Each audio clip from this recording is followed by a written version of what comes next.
West has imposed over 16,000 sanctions on Russia. Its currency? Expected to collapse. Its economy? Forecasted to shrink by 30%.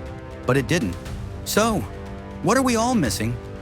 Why has Russia defied the odds and outmaneuvered the might of Western economic warfare? After the invasion of Ukraine, the Western world acted fast. Financial restrictions, trade bans, freezing assets, cutting Russia off from SWIFT. The aim? To strangle its economy. Economists predicted a collapse akin to the 1998 Russian default. Foreign investors fled. The ruble nosedived. Panic hit Moscow's stock markets. But the economy didn't crash. On paper, Russia's GDP shrank only slightly in 2022 and even grew in 2023.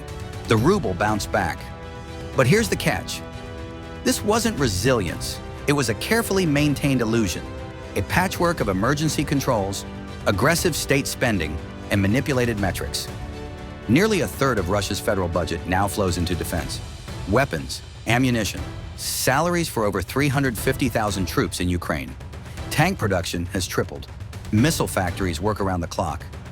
This is no longer a normal economy. It's a war economy, fueled by conflict, sustained by sacrifice, and that creates artificial growth. Jobs are created, industries are busy, but it's a double-edged sword because it's all dependent on war. Despite sanctions, oil and gas revenues have kept Russia afloat. India, China, even some parts of Europe, still buying quietly. Fossil fuel exports earned the Kremlin $320 billion in 2023 alone. But that lifeline is volatile. Prices fluctuate, demand can fall, and Western tech exits have left Russia vulnerable in the long run. Remember when the ruble collapsed? Why did it bounce back so fast?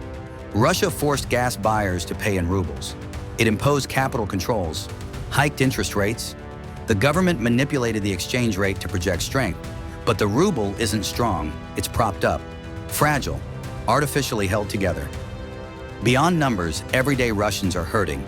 Prices of groceries have soared, medicines have vanished, foreign brands gone, small businesses struggling to survive. For the average citizen, this isn't resilience, it's endurance, a quiet, grinding struggle just to get by. Since the war began, nearly 1 million Russians have fled the country. Young, educated, tech-savvy, a generation lost. This is a brain drain of epic proportions.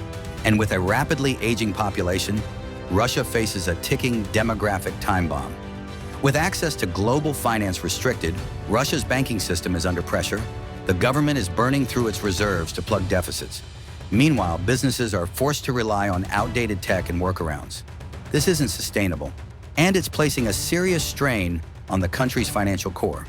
Russia has found ways to adapt, but adaptation isn't the same as stability.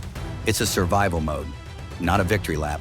An economy dependent on war spending, propped up by volatile oil revenues, held together by strict controls and fading international ties. The real question isn't whether Russia's economy has collapsed. It's how long can this illusion last? So, what do you think?